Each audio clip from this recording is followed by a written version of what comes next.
இப்போ எபிரேய ஆசிரியர் பழைய ஏற்பாட்டின் சட்டதிட்டங்களை அல்லது அந்த சடங்கு முறைகளை ஆண்டவர் காண்பித்த ஒரு மாதிரி, அது ஒரு நிழல் மட்டுமே என்கிறதாக விளக்கப்படுத்தியிருந்தார். அதை குறித்து இயேசு கிறிஸ்துவை பிரதான ஆசாரியர் என்று கூறியிருந்தார். இங்கே வைக்கப்பட்டிருந்த அந்த ஆசரிப்பு கூடாரம் என்கிறது அதுல பிரிவுகள் இருந்ததுல பரிசுத்த ஸ்தலம், மகா பரிசுத்த ஸ்தலம். அந்த மகா பரிசுத்த ஸ்தலம் பரலோகத்தை குறிக்கக்கூடிய ஒன்று. மனிதன் அங்கே பிரவேசிக்க முடியாது. எப்படி பிரதான ஆசிரியன் மட்டுமே வருஷத்துக்கு ஒரு முறை பிரவேசிக்க முடியுமோ, அதுவும் ரத்தத்தோடு பிரவேசிக்க முடியுமோ, அதை போல இயேசு கிறிஸ்து நமக்காக அங்கே பிரதான ஆசிரியராக பிரவேசித்திருக்கிறார். அதன் வழியாக மட்டுமே நாம் அங்கே பிரவேசிக்க முடியும் என்கிறதை புரிய வைப்பதற்காகத்தான் அன்றைக்கு ஒரு அடையாளமாக அல்லது ஒரு மாதிரியாக அந்த ஆசரிப்பு கூடார கொடுக்கப்பட்டது என்கிறதை குறித்து சொல்லுகிறார். அப்படியே சொல்லிவிட்டு எபிரேயர் 10ஆம் அதிகாரத்திலே சொல்லுகிறார் பாருங்கள். இப்படி இருக்க நியாயப்பிரமாணமானது வரப்போகிற நன்மைகளின் பொருளாக இராமல் அவைகளின் நிழலாய் மாத்திரம் இருக்கிறபடியால் வருஷந்தோறும் இடைவிடாமல் செலுத்தப்பட்டு வருகிற ஒரே விதமான பலிகளினாலே அவைகளை செலுத்த வருகிறவர்களை ஒரு காலம் பூரணப்படுத்த மாட்டாது. நியாயப்பிரமாணமானது என்னதான்?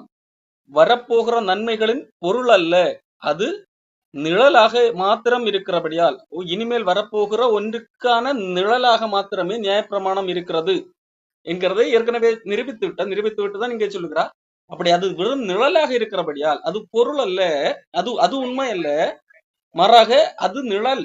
அது நிழலாக மாத்திரம் இருக்கிறபடியால் அந்த நிழல் சார்ந்த அந்த சடங்கு சார்ந்த ஒரு பலி செலுத்துகிற காரியங்கள் இவைகள் எதை செய்தாலும், அங்கே குறிப்பிட்டிருக்கிற எதை செய்தாலும் அது வெறும் நிழல் மட்டும்தான். ஆகவே அந்த அடிப்படையில செலுத்தப்படுகிற பலவிதமான பலிகள் இருக்கிறது அல்லவா? வருஷந்தோறும் இடைவிடாமல் பலவித பலிகள் செலுத்தப்படுகிறது, பண்டிகைகள் ஆசரிக்கப்படுகிறது. அப்போ அந்த பலிகளினாலே பலி செலுத்த வருகிறவர்களை அது பூரணப்படுத்தாது, அது அவர்களை பூரணப்படுத்தாது. தற்கால சந்தோஷத்தை கொடுத்து அவன் பாவம் மன்னிக்கப்பட்டது என்று சொல்லி அனுப்பிவிடும். மறுபடியும் அவர்கள் பாவம் செய்துவிட்டு மறுபடியும் பலி செலுத்த வருவார்கள், மறுபடியும் பாவம் செய்துவிட்டு மறுபடியும் பலி செலுத்த வருவார்கள். இது ஒரு தொடர்கதையாக இருக்கும். காரணம், அவர்கள் செலுத்தின எந்த பலியும் அவர்களை பூரணப்படுத்தவில்லை. காரணம், அது ஒரு நிழல் மட்டுமே. பூரணப்படுத்துமானால் அந்த பலி அன்றைக்கு அவர்களை பூரணப்படுத்துமானால் ஆராதனை செய்கிறவர்கள் ஒரு தரம் சுத்தமாக்கப்பட்ட பின்பு இன்னும் பாவங்கள் உண்டென்று உணர்த்தும் மனசாட்சி அவர்களுக்கு இல்லாதிருப்பதனால் அந்த பலிகளை செலுத்துகிறது நிறுத்தப்படும் அல்லவா? அப்போ ஒருவேளை அதுதான் உண்மை, அது நிழல் அல்ல, அதுதான் நிஜம் என்று சொல்லி நீங்கள் நம்புவீர்கள் என்று சொன்னால் இதை யாருக்கு சொல்லுகிறார்? அன்றைக்கு இருந்த எபிரேய யூத மக்களுக்கு சொல்லுகிறார். அப்போ அது நிழல் தான், அந்த நிழல் அல்ல, அதுதான் பொருள் என்று நீங்கள் நம்புவீர்கள் என்று சொன்னால், அல்லது அது அந்த அன்றைக்கு செய்கிற அந்த ஆராதனை ஒரு மனிதனை பூரணப்படுத்தும் என்று சொன்னால், ஒரு தரம் பலி செலுத்தி விட்டாய், ஒரு வருடத்துல ஒரு தரம் பலி செலுத்தி விட்டாய். அப்படி பலி செலுத்தப்பட்ட போது என்னது? அப்படி சுத்தமாக்கப்பட்ட பின்பு அந்த பலியினாலே சுத்தமாக்கப்பட்ட உன்னுடைய பாவங்கள் எல்லாம் மன்னிக்கப்பட்டது. அப்படியானால் உன்னுடைய மனசாட்சி என்னது? என்னுடைய எல்லா பாவங்களும் மன்னிக்கப்பட்டது, இனி என்னது பலி செலுத்த வேண்டியதில்லை என்கின்ற ஒரு முடிவுக்கு வர வேண்டும் தானே. ஆனால் அப்படி நடப்பதில்லை. ஒரு தரம் சுத்தமாக்கப்பட்ட பின்பு இன்னும் பாவங்கள் உண்டு என்று உணர்த்தும் மனசாட்சி அவர்களுக்கு இல்லாதிருக்க வேண்டும். ஒருவேளை உண்மையிலே அந்த அன்றைக்கு செலுத்தப்பட்டு வந்த பலிகள் ஒரு மனிதனை பூரணப்படுத்தும் என்று சொன்னால் அவர்களுக்கு என்ன அந்த மனசாட்சி, இனி என்னிடத்திலே பாவம் இல்லை, என்னுடைய பாவத்திற்கான ஒட்டுமொத்த கிரயம் செலுத்தப்பட்டு முடிந்து விட்டது என்கின்ற அந்த அடிப்படையிலே அவர்கள் அடுத்து என்னது தைரியமாக இருந்திருக்க வேண்டும். ஆனால் அப்படிப்பட்ட மனசாட்சி அவர்களுக்கு இல்லாததனால்தான் இன்னும் என்னிடத்திலே பாவம் இருக்கிறது, ஆகவே மறுபடியும் ஒரு பலி செலுத்த வேண்டும் என்று சொல்லி மறுபடியும் வருகிறார்கள். அந்த பலி நிறுத்தப்படவில்லை, தொடர்கதையாக நடந்து கொண்டிருக்கிறது. ஒவ்வொரு மனிதனுடைய வாழ்க்கையிலும் பலி தொடர்ந்து கொண்டிருக்கிறது. ஒவ்வொரு நாளும் ஒவ்வொரு ஆண்டும் பலி தொடர்ந்து கொண்டே இருக்கிறது. காரணமே, அந்த பலிகள் ஒரு மனிதனுடைய மனசாட்சியை பூர்ணப்படுத்தவில்லை. அந்த பலி செலுத்தினாலே மனிதனுக்குள்ளாக என்ன இருக்கிறது? இன்னும் பாவம் இருக்கிறது, ஆகவே இன்னும் பலி செலுத்த வேண்டும். அப்படி அது அந்த பலி அது நிழலாக இருக்கிறது, ஆகவே தான் அது மனிதனை பூரணப்படுத்தவில்லை. அப்படி பூரணப்படுத்தாதது வெறும் நிழல் தான். ஒருவேளை அது உண்மையாக இருந்தால், அது பூரணப்படுத்தக்கூடிய ஒன்றாக இருந்திருந்தால் அது தொடர் கதையாக இருக்க வேண்டிய அந்த பலி செலுத்துகின்ற முறை தொடர்ந்து கொண்டே இருக்க வேண்டிய அவசியம் இராது என்கிறதாக இங்க சொல்லுங்க. அப்போ அப்படி நிறுத்தப்படாதபடியால், அது தொடர் கதையாக இருக்கிறபடியால், ஒரு முறை பலி செலுத்தி விட்டு முடிந்தது என்று இராதபடி தொடர்ந்து மறுபடியும் பலி செலுத்தக்கூடிய சடங்கு நடைபெற்றுக் கொண்டிருக்கிறபடியால், பாவங்கள் உண்டென்று அவைகளினாலே வருஷந்தோறும் நினைவு கூறுதல் உண்டாயிருக்கு. அப்ப பாவங்கள் இருக்கிறது, இன்னும் பாவம் இருக்கிறது. அப்ப அந்த பலி என்னை இந்த பாவத்திலிருந்து முழுமையாக சுத்திகரிக்கவில்லை, மறுபடியும் என்னிடத்திலே பாவம் இருக்கிறது, ஆகவே இந்த ஆண்டு மறுபடியும் பலி செலுத்த வேண்டியிருக்கிறது என்று சொல்லி வருஷந்தோறும் நினைவு கூறுதல் உண்டாக இருக்கிறது. இப்போ அந்த நியாயப்பிரமாணமானது நிழல், அது ஒரு மனிதனை பூரணப்படுத்தாது. மட்டுமல்ல, காளை, வெள்ளாட்டுக்கடா இவைகளுடைய ரத்தம் பாவங்களை நிவர்த்தி செய்ய மாட்டாதே. ஒரு காளை அல்லது வெள்ளாட்டுக்கடா இவைகளை தான் நியாயப்பிரமாணத்திலே பலியிடும்படியாக சொன்னார், பாவ நிவாரண பலியாக. அப்போ ஆனால் இவைகளுடைய ரத்தம், காளையுடைய ரத்தம் ஒரு மனிதனுடைய என்னது பாவத்தை நிவர்த்தி செய்ய மாட்டாதே. அப்போ ஒரு மனிதன் செய்த பாவம் ஒரு காளையுடைய ரத்தத்தை துடைத்தறியத்தக்க விதமாகத்தான் இருக்குமா? இல்லையே. காளை, மனிதனை விட காளையுடைய ரத்தம் உயர்ந்தது என்கிறது போல ஆகிவிடுகிறது அல்லவா? அப்போ அல்ல, அது ஒரு நிழல். அப்போ ஆகவே உண்மையான ஒரு பலி தேவைப்படுகிறது. மனிதனுடைய பாவத்துக்கு ஈடாக அல்லது அதை காட்டிலும் மேலான ஒரு பலியாக செலுத்தத்தக்க ஒரு உயர்ந்த பலி அங்கே தேவைப்படுகிறது. அதை குறித்து தான் சொல்லப்படுகிறது. ஆகையால் அவர் உலகத்தில் பிரவேசிக்கும் போது பலியையும் காணிக்கையும் நீர் விரும்பவில்லை, ஒரு சரீரத்தை எனக்கு ஆயத்தம் பண்ணினீர், சர்வாங்க தகன பலிகளும் பாவ நிவாரண பலிகளும் உமக்கு பிரியமானதல்ல என்றீர். அப்பொழுது நான், தேவனே, உம்முடைய சித்தத்தின்படி செய்ய இதோ வருகிறேன், புஸ்தகச் சுருளில் என்னை குறித்து எழுதியிருக்கிறது என்று சொன்னேன் என்றார். இப்போ இது சங்கீதம் புஸ்தகத்திலே தீர்க்க தரிசனமாக சொல்லப்பட்ட, இயேசு கிறிஸ்துவை குறித்து தீர்க்க தரிசனமாக சொல்லப்பட்ட ஒரு பகுதி. சங்கீதம் 40 6, 7, 8 அங்கே சொல்லப்பட்டிருக்கிறது. தாவீது சொல்லுகிறார், பலியையும் காணிக்கையும் நீர் விரும்பாமல் என் செவிகளை திறந்து, சர்வாங்க தகன பலியும் பாவ நிவாரண பலியும் நீர் கேட்கவில்லை. அப்போ இங்கே ஆண்டவருக்கு என்னது பலி செலுத்துவது அது விருப்பம் அல்ல. காரணம் அவருக்கு தெரியும், இதனால் ஒரு மனிதன் பூரணப்பட போவது கிடையாது. அப்ப ஆனாலும் பலி கொடுக்கப்பட்டது எதற்காக? அவன் ஒரு உண்மையை புரிந்து கொள்ள வேண்டும். இது நிமித்தம் அந்த பலிதான் உண்மை என்று அந்த பலியை ஒரு பொருளாக நினைக்க கூடாது. இதன் மூலமாக ஆண்டவர் கற்றுக் கொடுக்கிற உண்மையை புரிந்து கொள்ள வேண்டும். இதற்கு பின்பதாக ஒரு உண்மை இருக்கிறது, ஒரு உண்மையான பலி ஒன்று வரப்போகிறது என்கிறதை புரிந்து கொள்ள வேண்டும் என்கிறதற்காகத்தான் இது கொடுத்தாரே தவிர, பலியையும் காணிக்கையும் நீர் விரும்பவில்லை, சர்வாங்க தகன பலியையும் பாவ நிவாரண பலியையும் நீர் கேட்கவில்லை என்கிறதாக இங்கே சொல்லப்பட்டிருக்கிறது. அதை தொடர்ந்து அடுத்து சொல்லப்பட்டது, அப்பொழுது நான் இதோ வருகிறேன், புஸ்தகச் சுருளில் என்னை குறித்து எழுதியிருக்கிறது, என் தேவனே, உமக்கு பிரியமானதை செய்ய வருகிறேன், உமது நியாயப்பிரமாணம் என் உள்ளத்திற்குள் இருக்கிறது என்று சொன்னேன் என்பதாக இங்கே சொல்லப்பட்டிருக்கு. இது இயேசு கிறிஸ்து இங்கே பூமிக்கு வருவதற்கு முன்பதாக சொன்னது போல இங்கே சங்கீதக்காரன் எழுதுகிறான். இப்போ இயேசு கிறிஸ்து இங்கே பூமிக்கு வரும்போது என்ன சொல்லி வர்றாங்க? என்னை குறித்து புஸ்தக சொல்ல எழுதப்பட்டிருக்கிறது, அதாவது பழைய ஏற்பாட்டிலே எழுதப்பட்டிருக்கிறது, அதை நிறைவேற்றும்படியாக நான் இதோ வருகிறேன் என்கிறதாக சொல்வதை போல அங்கே சங்கீதக்காரன் எழுதி வைத்திருக்கான். அதைத்தான் இங்கே எபிரேய ஆசிரியர் இங்கே எடுத்து பயன்படுத்துகிறார். எபிரேயர் 10ஆம் அதிகாரத்திலே 5ஆம் வசனம், ஆகையால் அவர் உலகத்தில் பிரவேசிக்கும் போது, இயேசு கிறிஸ்து இந்த உலகத்தில் பிரவேசிக்கும் போது எப்படி வருகிறாராம்? பலியையும் காணிக்கையும் நீர் விரும்பவில்லை, ஒரு சரீரத்தை எனக்கு ஆயத்தம் பண்ணி, சர்வாங்க தகன பலிகளும் பாவ நிவாரண பலிகளும் உமக்கு பிரியமானது அல்ல என்றீர். அப்பொழுது நான், தேவனே, உம்முடைய சித்தத்தின்படி செய்ய இதோ வருகிறேன், புஸ்தகச் சுருளில் என்னை குறித்து எழுதியிருக்கிறது என்று சொன்னேன் என்றார். அப்போ நியாயப்பிரமாணத்தின்படி செலுத்தப்பட்டு வருகிற பலிகளை குறித்து மேற் சொல்லியபடி பலியையும் காணிக்கையும் சர்வாங்க தகன பலிகளையும் பாவ நிவாரண பலிகளையும் நீர் விரும்பவில்லை, அவைகள் உமக்கு பிரியமானதல்ல என்று சொன்னார். அவ யார் சொல்லுகிறது? இயேசு கிறிஸ்து சொல்லுகிறார். அங்கே சங்கீதக்காரன் தாவீது சொல்லுகிறார். அது இயேசு கிறிஸ்து சொன்னதாக தான் அங்கே சொல்லுகிறார், ஒரு தீர்க்க தரிசனமாக. இயேசு கிறிஸ்து இதை பூமிக்கு வரும்போது அப்படி சொல்லி கொண்டு வந்ததை போல அங்கே சொல்லப்பட்டிருக்கிறது. அப்போ இயேசு கிறிஸ்து என்ன சொல்லுகிறார்? பலியை நீர் விரும்பவில்லை, காணிக்கையை நீர் விரும்பவில்லை, சர்வாங்க தகன பலிகளையும் பாவ நிவாரண பலிகளையும் நீர் விரும்பவில்லை, அவைகள் உமக்கு பிரியமானதல்ல என்று சொல்லுகிறார். அப்படி சொல்லிவிட்டு புஸ்தக சுருளில் என்ன எழுதியிருக்கிறது, உம்முடைய சித்தத்தின்படி செய்ய இதோ வருகிறேன். அப்போ எது பிரியமானது அல்ல என்று சொல்லுகிறார்? பலி, நியாயப்பிரமாணத்தில் எழுதப்பட்ட பலி பிரியமானது அல்ல. ஆனால் உம்முடைய சித்தம் என்று சொல்லி கொண்டிருக்கிறது, உமக்கு பிரியமானது என்று சொல்லி கொண்டிருக்கிறது. சித்தம் என்றால் விருப்பம். உமக்கு விருப்பமான ஒன்றை செய்ய வருகிறேன். அது என்ன? அது அந்த பலி அல்ல, அதை காட்டிலும் மேலான ஒரு பலி. அந்த பலி செலுத்தும்படியாக நானே வருகிறேன். புஸ்தக சுருளில் என்னை குறித்து எழுத இருக்கிறது என்று சொல்லப்பட்டிருக்கிறது.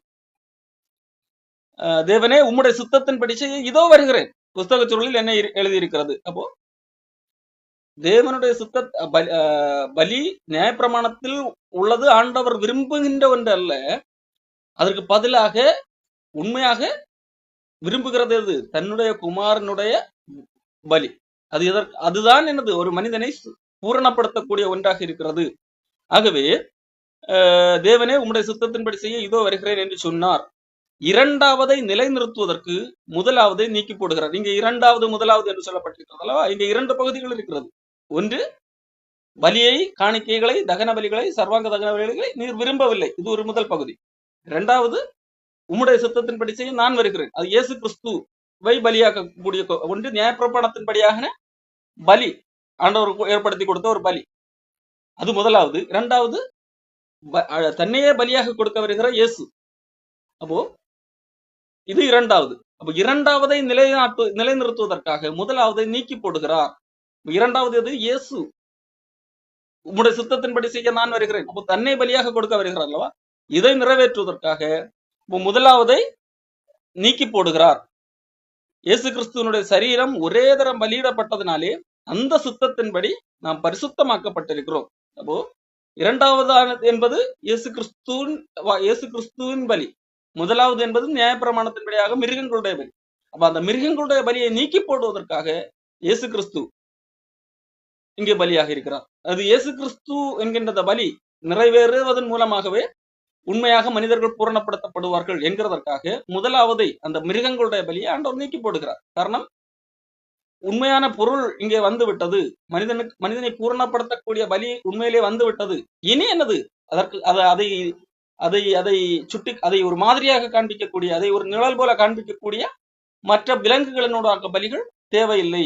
காரணம், அந்த பலி செலுத்துவதனால் மனிதன் பூரணப்பட போவதில்லை. அது ஒரு அடையாளம் மட்டுமே என்கிறதை தான் இங்கே சொல்லப்பட்டிருக்கிறது.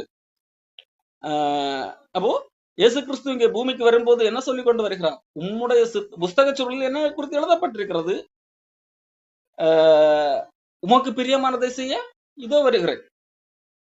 அப்போ உமக்கு பிரியமானதை செய்ய வருகிறேன் என்று சொல்லுகிறார். இயேசு கிறிஸ்து எதை செய்தார்? தன்னை பலியாக கொடுத்தார். அப்போ இயேசு கிறிஸ்து தன்னை பலியாக கொடுக்க வேண்டும் என்கிறது தேவனுக்கு பிரியமானது என்று சொல்லுகிறார். அதே வேளையிலே உமக்கு பிரியம் அல்ல என்று சொல்லி எதை சொல்லுகிறார்? மிருகங்களுடைய பலி, நியாயப்பிரமாணத்தின்படி செலுத்தப்பட்டு வருகிற பலிகள், அது உமக்கு பிரியம் அல்ல என்று சொல்லுகிறார். ஆனால் நாம் பழைய ஏற்பாட்டிலே படிக்கும் போது ஆண்டவர் தான் அந்த பலிகளை கொடுக்கிறார். அப்போ ஆண்டவர் அந்த பலிகளை அதே ஆண்டவர் தான் சொல்லுகிறார், அது உமக்கு பிரியமானது அல்ல என்று சொல்லி. அப்படியானால் அது எதற்காக கொடுக்கப்பட்டது? அது இது ஒரு மாதிரி, ஒரு அடையாளம், மக்கள் ஒரு உண்மையை புரிந்து கொள்ள வேண்டும் என்கிறதற்காக ஒரு டெம்பரரியாக கொடுக்கப்பட்ட ஒன்று. அது ஒரு நிழல் என்கிறதை தான் இங்கே பேராசிரியர் திரும்ப திரும்ப சொல்ல வருகிறார். அன்றியும் எந்த ஆசாரியனும் நாடோறும் ஆராதனை செய்கிறவனாயும் பாவங்களை ஒரு காலம் நிவர்த்தி செய்யக்கூடாத ஒரேவித பலிகளை அநேக தரம் செலுத்துகிறவனாயும் நிற்பான். அன்றைக்கு ஆசாரியர்கள் என்ன செய்கிறார்கள்? நாள்தோறும் ஆராதனை செய்கிறவர்களாக இருக்கிறார்கள். நாள்தோறும் அந்த முதலாம் பகுதியிலே, கூடாரத்தில் 2 பகுதி என்று சொன்னேன்ல, பரிசுத்த ஸ்தலம் என்கின்ற பகுதியிலே நாள்தோறும் குத்துவிளக்கு ஏற்றுவதும், குத்துவிளக்கை அணையாமல் பார்த்துக் கொள்வதும், அப்பத்தை சமூகத்தப்பங்களை வைப்பதுமாக அது ஒரு ஆராதனைக்கு அடையாளம். ஆராதனை செய்கிறவர்களாகவும்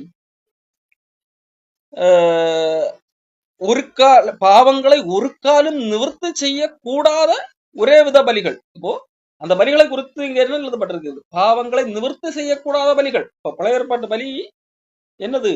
பாவங்களை நிவர்த்தி செய்யக்கூடிய பலி அல்ல. அது பாவங்களை நிவர்த்தி செய்யக்கூடிய பலிக்கான ஒரு மாதிரி. அப்போ பாவங்களை நிவர்த்தி செய்யக்கூடாத ஒரே விதமான பலிகளை திரும்ப திரும்ப செலுத்துகிறவனாக இருப்பான். அவன் வாழ்நாள் முழுக்க இதை செய்து கொண்டே இருப்பான். காரணம் ஏன்? அது ஒரு காலம் அந்த பலி எனது நிற்கப் போவதில்லை.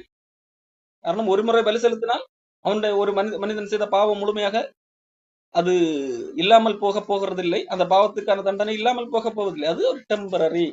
ஆகவே மறுபடியும் ஒரு பலி, மறுபடியும் அந்த பலி தொடர்ந்து கொண்டே இருக்கும்.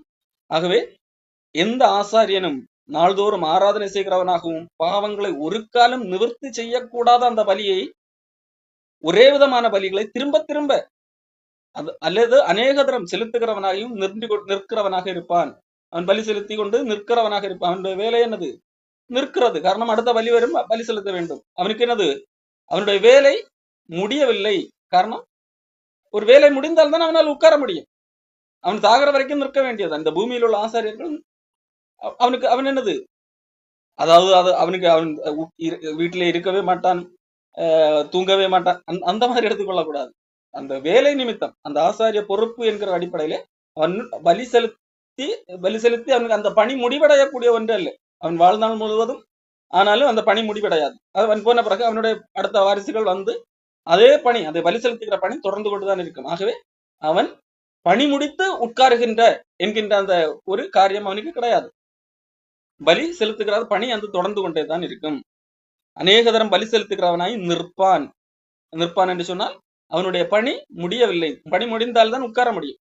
அப்ப இயேசு கிறிஸ்துவை குறித்து அடுத்து ஒப்பிடுகிறார். இவரோ, இயேசு கிறிஸ்துவோ, பாவங்களை ஒரே பலியாக செலுத்தி, பாவங்களுக்காக, ஒட்டுமொத்த மனிதர்களுக்காகவும் பாவத்திற்காக ஒரே தரம் தன்னையே பலியாக செலுத்தி.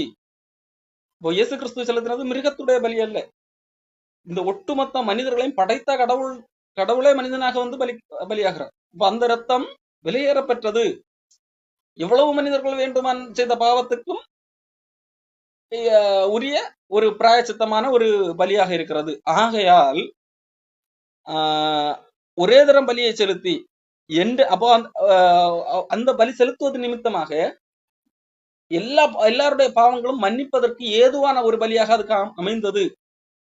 ஆகவே அடுத்தும் என்னது? மன்னிக்க கூடாத அளவிற்கு மறுபடியும் ஒரு பலி தேவையில்லை என்கின்ற அளவிற்கு அந்த பலி போதுமானதாக இருக்கிறது. அப்போ ஆகையால் இவரோ பாவங்களுக்காக ஒரே பலியை செலுத்தி என்றென்றைக்கும் தேவனுடைய வலது பரத்தில் உட்கார்ந்து, இப்போ இயேசு கிறிஸ்துவை குறித்து சொல்லும் போது அவர் உட்கார்ந்து தேவனுடைய வலது பரத்திலே உட்கார்ந்தார். அதாவது அவருடைய வேலை முடிந்தது. இதைத்தான் இயேசு கிறிஸ்து சிலுவையிலே சொல்லுவார், நான் வந்த வேலை முடிந்தது என்பதாக. சரி, இயேசு கிறிஸ்துடைய வேலை, அதாவது பலி செலுத்துகிற வேலை முடிந்தது. இங்கே பூமிக்குரிய ஆசாரியர்கள் அவர்கள் ஒரு காலம் முடிக்க மாட்டார்கள். ஆகவே தான் அங்கே நிற்கிறார்கள். நிற்கிறது என்கின்ற வார்த்தை அங்கு எழுதப்பட்டிருக்கிறது. அதனுடைய பொருள் என்னவென்றால் அவர்களுடைய பணி முடிவடையவில்லை, முடிவடையாது. ஆனால் இங்கே இயேசு கிறிஸ்துவை குறித்து சொல்லும் போது இவரோ ஒரு பலிதான் செலுத்தினார், ஒரே ஒரு பலிதான் செலுத்தினார். அந்த ஆசாரியர்கள் பல பல பலிகளை செலுத்துகிறார்கள். அந்த எத்தனை பலிகள் செலுத்தினாலும் அவர்களுடைய பணி முடிவடைவதில்லை. அந்த பலி செலுத்துகிற பணி தொடர்ந்து கொண்டுதான் இருக்கும். ஏனென்றால் அதை அவர்கள் எத்தனை பலி செலுத்தினாலும், லட்சக்கணக்கான கோடிக்கணக்கான பலி செலுத்தினாலும் அது மனிதர்களுடைய பாவத்திற்கு ஒரு பகரம் அல்லது ஈடு ஆகாது. ஆகவே ஆனால் இயேசு கிறிஸ்து ஒரே ஒரு பலிதான் செலுத்தினார். இந்த உலகத்திலே பிறக்க போகிற ஒட்டுமொத்த மக்களுக்கு செய்த எல்லா பாவங்களையும் குவித்து வைத்தாலும் அந்த பாவத்தையும் மிஞ்சி இவருடைய பலி அந்த பாவத்துக்கு எல்லாம் ஈடாக அவருடைய பலி போதுமானதாக இருக்கிறது. காரணம், அவர் பாவம் என்று சொல்லுகிற ஒரு துளி அளவு கூட காணாத அல்லது பாராத ஒரு சுத்தமான ஒரு அந்த அளவுக்கு எல்லையற்ற ஒரு பரிசுத்தமானவராக இருக்கிறார். அந்த அளவிற்கு ஒரு பரிசுத்தருடைய ரத்தம் என்கிறது அந்த ஒரு பலியே போதுமானது. ஆகவே ஒரு பலிதான் செலுத்தினார். செலுத்திவிட்டு என்னது? உட்கார்ந்தார், வேலை முடிந்து. இங்கு பூமியில் உள்ள ஆசாரியர்கள் வேலை செய்து கொண்டிருக்கிறார்கள். இது யூதர்களுக்கு எளிதாக புரியும். ஆகவே தான் இந்த மொழியின் நடையை அவர் பயன்படுத்துகிறார். காரணம், யூதர்கள் பார்க்கிறார்கள் ஆசாரியன் என்னது?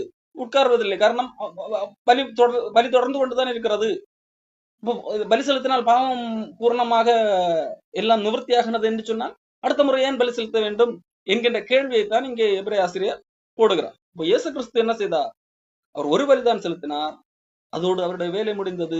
பாவங்கள் முழுவதுமாக பரிகரிக்கப்பட்டது அல்லது ஈடாக்கப்பட்டது அந்த பலி நிமித்தம்.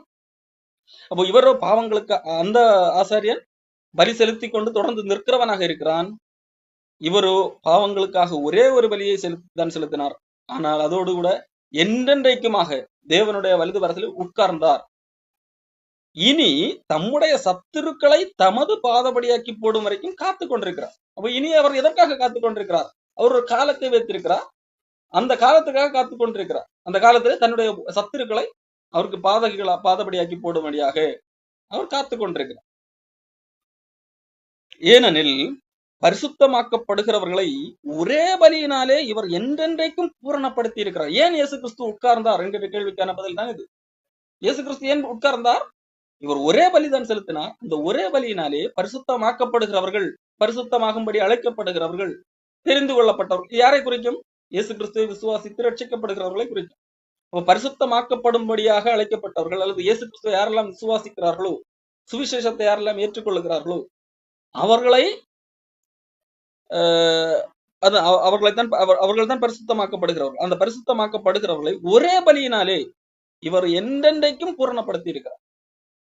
அப்போ அந்த பரிசுத்தமாக்கப்படுகிறவர்களை இயேசு கிறிஸ்து ஒரு பலிதான் செலுத்தினார். ஆனால் அவர் தன்னையே பலியாக கொடுத்ததினால், தன்னுடைய பரிசுத்த ரத்தத்தையே சிந்தினதினால் அது எல்லாரையும் அந்த ஒரு பலியினாலே எல்லாரும் பூரணப்படத்தக்கவதாக மாற்றிவிட்டார். அப்போ ஆகையால் தான் அவர் உட்கார்ந்தார் என்று சொல்லப்படுகிறது. ஏனெனில் பரிசுத்தமாக்கப்படுகிறவர்களை ஒரே பலியினாலே இவர் என்றென்றைக்கும் பூரணப்படுத்தி இருக்கிறார். இதை குறித்து பரிசுத்த ஆவியானவரும் நமக்கு சாட்சி சொல்லுகிறார். இதை குறித்தும் பரிசுத்த ஆவியானவர் நமக்கு ஏற்கனவே சாட்சி சொல்லுகிறார் என்று சொல்லி பழைய ஏற்பாட்டிலே எரேமியா தீர்க்கதரிசி சொன்ன அந்த வார்த்தையை இங்கே மேற்கோள் காட்டுகிறதை நாம் பார்க்க முடியும். என்ன, இதே காரியத்தை தான் இதற்கு முன்பதாகவும் இதே எபிரேயர் ஆசிரியர் பயன்படுத்தி இருப்பார். அந்த நாட்களுக்கு பின்பு நான் அவர்களோட இதற்கு முன்பதாக எபிரேயர் 8ஆம் அதிகாரத்தில் சொல்லப்பட்டிருக்கிறது அந்த புதிய உடன்படிக்கை. அப்ப இங்கேயும் அதைத்தான் சொல்லுது. அந்த நாட்களுக்கு பின்பு நான் அவர்களோட பண்ணும் உடன்படிக்கையாவது, நான் என்னுடைய பிரமாணங்களை அவர்களுடைய இருதயங்களில் வைத்து அவைகளை அவர்களுடைய மனதில் எழுதுவேன் என்று கர்த்தர் சொல்லுகிறார் என்பதை உரைத்த பின்பு அவர்களுடைய பாவங்களையும் அவர்களுடைய அக்கிரமங்களையும் நான் இனி நினைப்பதில்லை என்பதை சொல்லுகிறார்.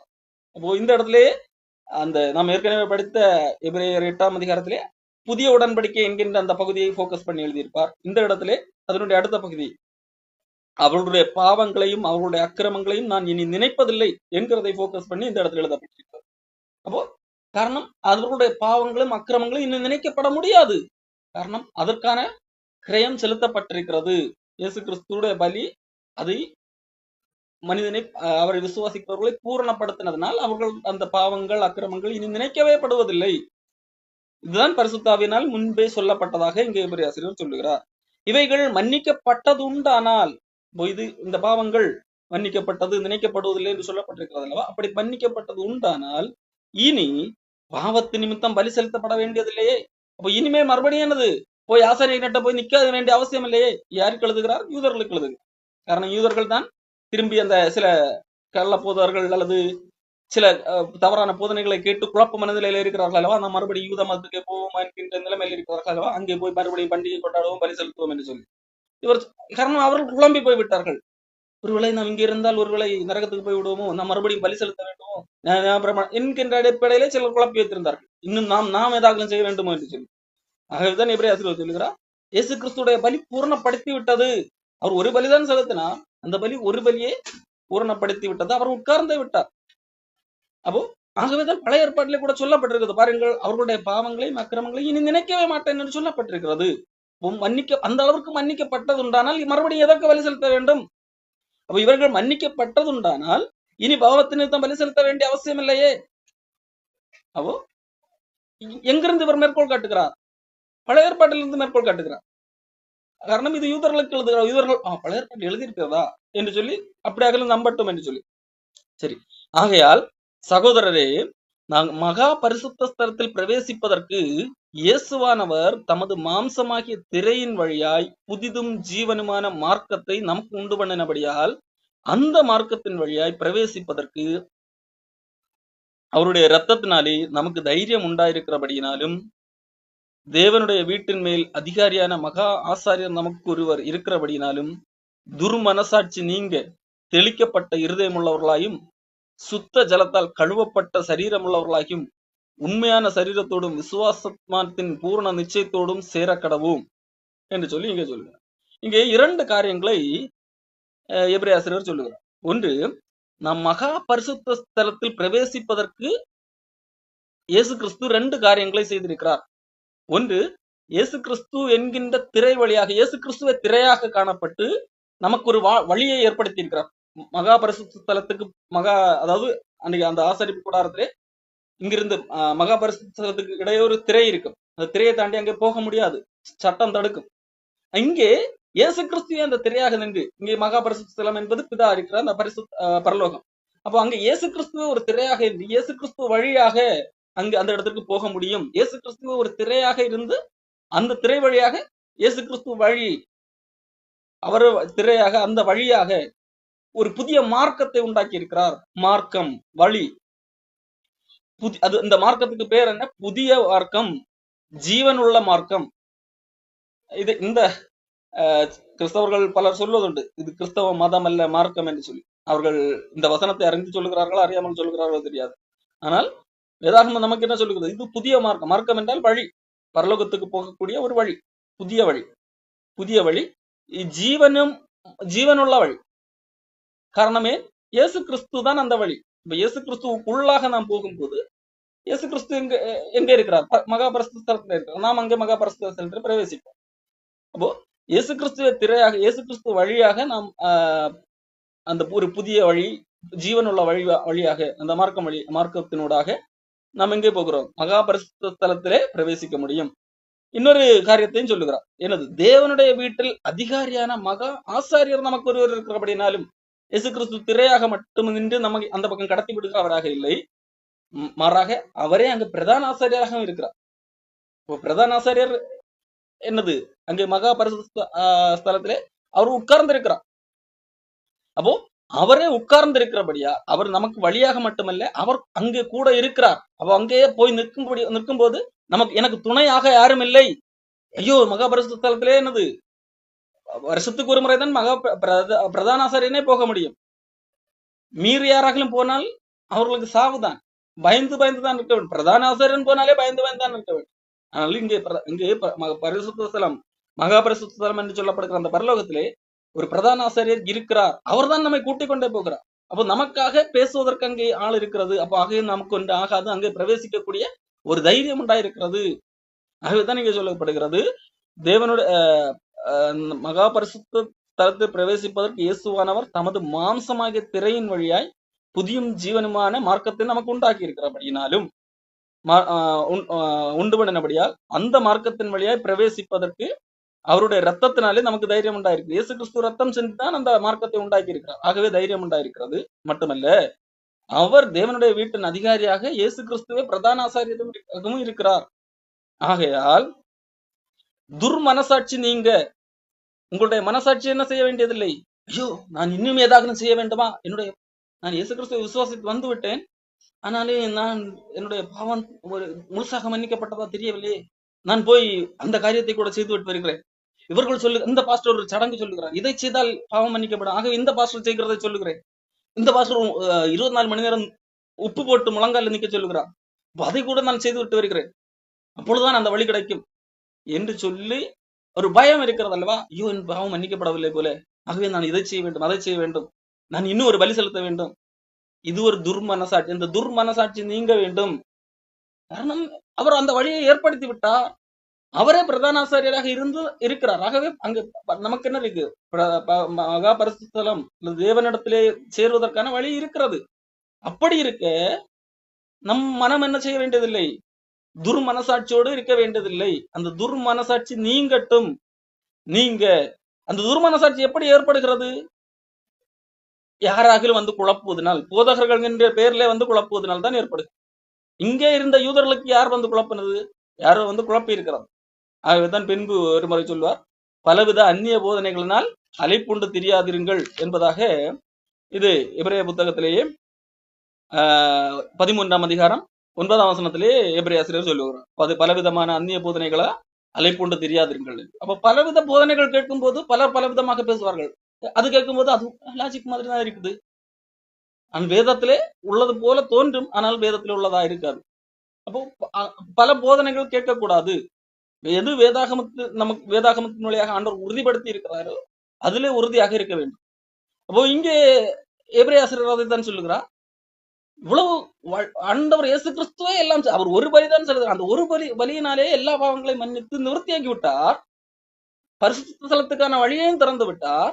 அப்படி இருக்க மறுபடியும் உங்களுக்குள்ளாக ஒரு துர்மனசாட்சி, ஐயோ என்னுடைய பாவம் ஒருவேளை மன்னிக்கப்பட்டிருக்காதோ, நான் எதாகலும் செய்ய வேண்டுமோ, நான் இன்னும் எதாகலும் செய்ய வேண்டுமோ என்று சொல்லி ஒரு துர்மனசாட்சி இருக்கிறதுனால் நீங்கள் ஏதோ செய்ய வேண்டும், கிரியைகள் செய்ய வேண்டும், அதை கடைபிடிக்க வேண்டும், இதை கடைபிடிக்க வேண்டும் என்றெல்லாம் முயற்சி செய்வீர்கள் என்று சொன்னால் அது அங்கு உங்களுக்குள்ளாக துர்மனசாட்சி இருக்கிறது. அந்த துர்மனசாட்சி நீங்கட்டும். நீங்க தெளிக்கப்பட்ட இருதயம் உள்ளவர்களாகவும் சுத்த ஜலத்தால் கழுவப்பட்ட சரீரம் உள்ளவர்களாயும் உண்மையுள்ள இருதயத்தோடும் விசுவாசத்தின் பூரண நிச்சயத்தோடும் சேர கடவுள். உங்களுக்குள்ளாக இருக்கிற அந்த எல்லாமே கழுவப்படட்டும்.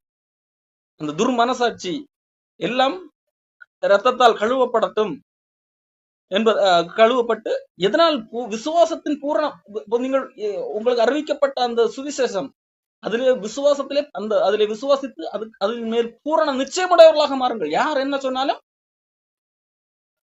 குழம்பி போக வேண்டிய அவசியம் இல்லை. காரணம் சொன்னது யார்? கடவுள் சொல்லி இருக்கிறார். பலியாக வந்தது யார்? இயேசு கிறிஸ்துடைய பலி. அந்த பலியை நாம் என்னது அற்பமாக எண்ணிவிடக்கூடாது. அந்த பலி எவ்வளவு பெரிய பாவங்களை மன்னிக்கக்கூடிய ஒரு பலி. ஆகவே என்னுடைய வாழ்க்கையில் ஏதோ ஒரு பிரச்சனை நடக்கிறது, அதற்கு சரி பண்ண வேண்டும் என்றால் நான் எதாகலும் ஒண்ணு செஞ்சு நான் எல்லாத்தையும் சரிப்படுத்தி விடுவேன், ஆண்டவருடைய பலி போதுமானதாக இல்லை என்கிறதாக எண்ணக்கூடாது. இன்றைக்கு பலர் பல விதங்கள்ல முட்டி போட்டு அங்கு இங்கு உருளுகிறார்கள், ஓடுகிறார்கள், பலவித காரியங்களை செய்கிறார்கள். ஏன் அப்படி செய்தால்தான் நான் செய்ததுக்கு ஒரு பரிகாரம் அல்லது எனக்கு ஏதோ நன்மை கிடைக்கும் என்கிற ஒரு மூட நம்பிக்கை. அப்படிப்பட்ட காரியங்கள்ல ஈடுபடக்கூடாது. விசுவாச உண்மையுள்ள இருதயத்தோடும் விசுவாசத்தின் பூரண நிச்சயத்தோடும் சேரக்கடவும் என்பதாக இங்கே சொல்லுங்க. அல்லாமலும் நம்முடைய நம்பிக்கையை அறிக்கை எடுக்கிறதில் அசைவில்லாமல் உறுதியாக இருக்க கடவுள். இப்ப நம்முடைய நம்பிக்கையை நாம் என்ன செய்ய வேண்டும்? அறிக்கையிட வேண்டும். அறிக்கையிடுகிறதுலே அது தயங்கக்கூடாது. என்ன நினைப்பா அப்படி என்ன அறிக்கையிடுதல உறுதியாக இருக்க கடவுள். அசைவில்லாமல், அதுல எந்த அசைவும் வரக்கூடாது. நம்முடைய நம்பிக்கை அசைவில்லாமல் உறுதியாக அறிக்கையிட கடவும். அந்த உறுதியாக இருக்க கடவும். அறிக்கையிடுகிறதில் அசைவில்லாமல் உறுதியாக இருக்க கடவும். வாக்குத்தத்தம் பண்ணினவர் உண்மையுள்ளவராக. அப்போ இல்லை என்றால் நான் ஏதாகலும் போய் செய்ய போகிறேன், நான் மறுபடியும் போய் பலி செலுத்தி என்னுடைய பாவத்துக்கான ஒரு வழியை ஒரு பிராயச்சித்தம் செய்ய போகிறேன், நான் ஏதோ ஒன்றை ஒரு நேர்ச்சை செய்து ஒரு பரிகாரம் செய்ய போகிறேன் என்று சொன்னால் ஆண்டவர் வாக்குத்தத்தம் பண்ணினவரே அந்த வாக்குத்தத்தத்தை நான் நம்பவில்லை என்றார். என்ன வாக்குத்தத்தம்? நான் இங்கே கூட படித்தோம் அல்லவா? அவர்களுடைய பாவங்களையும் அவர்களுடைய அக்கிரமங்களையும் நான் இனி நினைப்பதில்லை என்று சொல்லப்பட்டிருக்கிறதா? இப்படி நினைப்பதில்லை என்று சொல்லி இந்த வாக்குத்தத்தை நிறைவேற்றுவதற்காக ஆண்டவர் தன்னையே பலியாக கொடுத்தார் அல்லவா? அதை நான் நம்பவில்லை என்ற அர்த்தம். அதைத்தான் இங்க சொல்லப்பட்டிருக்கிறது. நம்முடைய நம்பிக்கையை அறிக்கையிடுகிறதில் அசைவில்லாமல் உறுதியாக இருக்கட்டும். வாக்குத்தத்தம் பண்ணினவர் உண்மையுள்ளவர். நமக்கு பொய்யான ஒருத்தர் வாக்குத்தத்தம் பண்ணவில்லை. இங்க இன்றைக்கு இருக்கிற கள்ளப்போதர்கள் பலர் பொய் வருஷந்தோறும் தீர்க்க தரிசனம் என்கின்ற பெயரிலே சொல்லுவார்கள். அவர்கள் சொல்லுகிறது ஒன்றும் நடக்காது. 10 சொன்னால் ஒன்று ஏதாவது எப்போது நடக்கும். அதே போல பொய்யான ஒருத்தர் அல்ல வாக்குத்தத்தம் பண்ணினது. நமக்கு உங்கள் பாவங்கள் மன்னிக்கப்படும், அது நினைக்கப்படுவதில்லை என்று வாக்கு பண்ணது யார்? உண்மையுள்ளவர். ஆகவே வாக்கு பண்ணினவர் உண்மையுள்ளவரையால் உங்களுடைய நம்பிக்கையை அறிக்கை எடுக்கிறதில் அசைவில்லாமல் உறுதியாக இருக்க கடவுள். குழம்பி போக வேண்டிய அவசியம் இல்லை. ஆண்டவர் உங்களுடைய பாவங்களை மன்னித்து விட்டார். அவர் அதற்காக ஒரு பலி செலுத்தினார். அந்த ஒரு பலியே போதும். ஆகவே அவர் மேல் விசுவாசத்திலே அந்த உறுதியாக இருங்கள். நீங்கள் போய் நான் எதாகலும் செய்து எதாகலும் என்னை காப்பாற்றிக் கொள்ள வேண்டும் என்கின்ற அந்த முட்டாள்தனத்திலிருந்து திரும்புவார்கள். அதெல்லாம் நிழலானது. அந்த நிழல் முடிந்து விட்டது. இப்போ உண்மையான பொருளே வந்து விட்டது. மறுபடியும் போய் நிழலுக்கு போய் அதை செலுத்தினால்தான் எனக்கு ஒரு விமோசனம் என்று சொல்லி மூட நம்பிக்கையிலே கிடக்காதீர்கள் என்கிறதாக இங்கே எபிரேயர் சொல்லுது.